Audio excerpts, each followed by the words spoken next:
What's up, guys? I apologize for my voice. Been a little sick. Anyway, today we're gonna work on my E90 M3 again, and today we're gonna be working on the engine cooling fan, which needs to be replaced. People always talk about throttle actuators and rod bearings on these cars, but there are other components that fail and need to be replaced. This car has close to 120,000 miles now, and I've been noticing some rattling under the hood. So I was trying to find what it is, and I discovered that it's actually my cooling fan that's being pretty wobbly. Now I was trying to find like different solutions to this, maybe replacing the actual blades, but actually on these cars it's not a possibility. You have to replace the whole thing with the shroud, and the whole unit costs $1,200. Yeah, quite expensive. But I figure it makes more sense to buy a new unit rather than trying to source something secondhand that might fail as well. So I don't think there's a problem like with like with my S52M Roadster, where if your cooling fan blows up, it's gonna destroy your hood, because this fan is very well protected.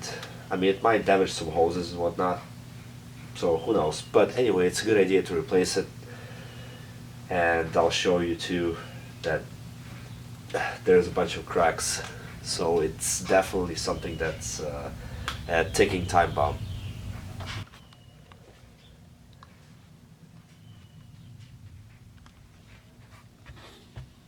Okay, so you're not going to be able to see it that well, but you can kind of see the little crack here.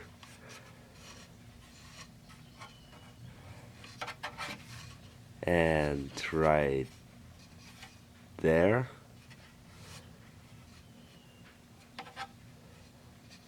And there. Yeah, I mean, this sooner than later, this fan would probably take a dump. I mean, it already sounds pretty bad when it's running. Let's see. As you know from my videos, they're not exact DIY content, but I'm just showing you how I work on my cars. So it looks like we're gonna have to remove this bit here. I'm gonna remove the intake here, disconnect the electric connector, and I think the actual shroud is held in with I think it's clipped in with these fasteners on the side. I haven't been able to find a good DIY online, so I'm just gonna kind of dig into it and see how it all comes together.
Alright, so as you can see, I took out the airbox, which is pretty straightforward. It's just being held by two bolts here.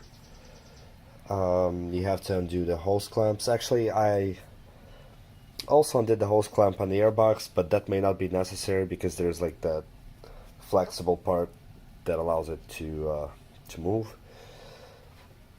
Then I removed this box here, it was just held on by a couple of torque screws here and here, and then it just slides out. So now you have full access to work on this cooling fan. So, as you can see, there's this cooling line that runs across the shroud, so we're gonna unclip that. And there's an electrical connector right here.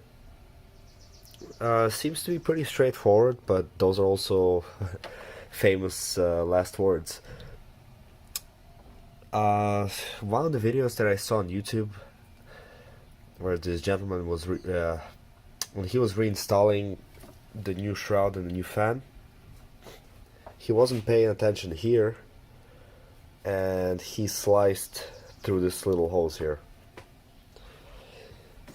So you want to be really careful around this part. We're gonna take note of that. All right, let's get to it.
Okay, a couple of things.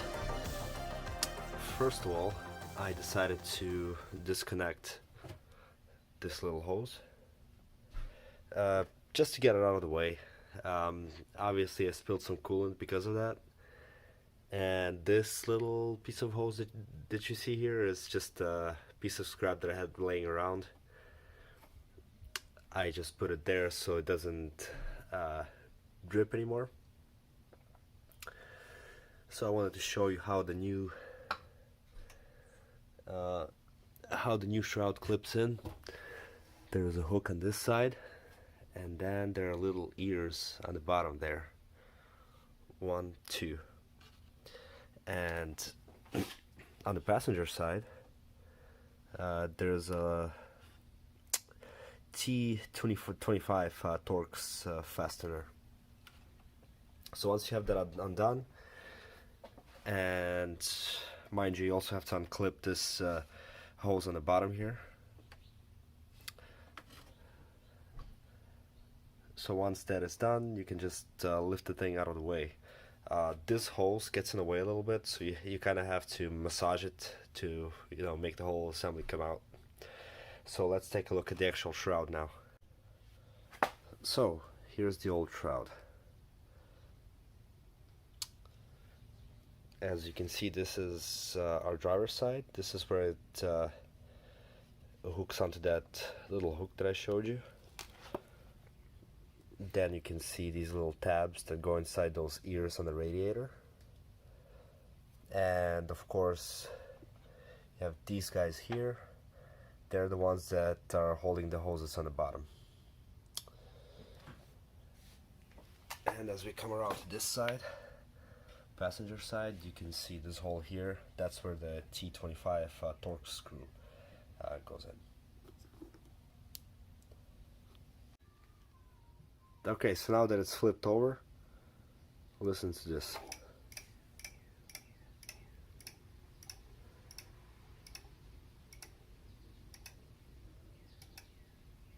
So obviously this fan is off balance, and you can see here actually is where it rubs on the shroud.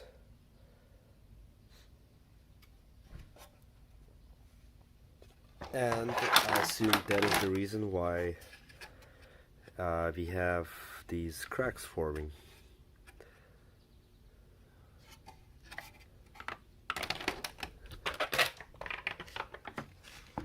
Okay, see that?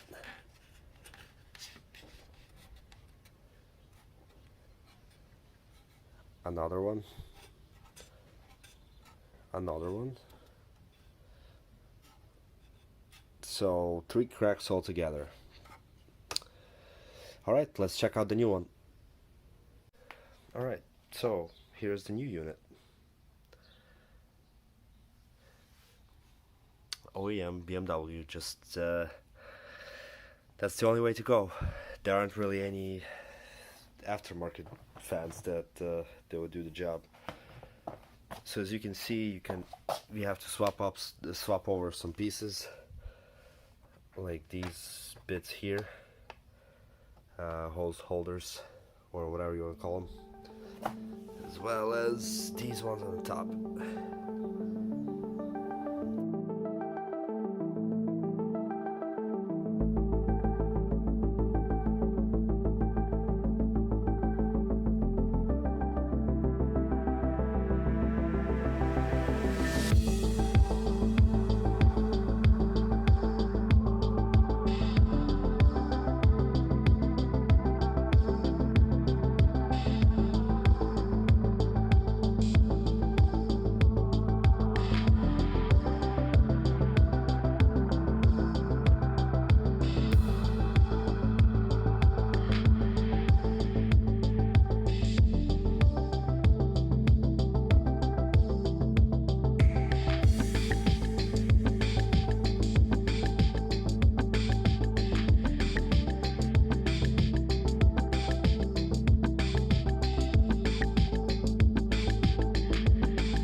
So, as you can see, the new fan is now sitting nice and tight in there.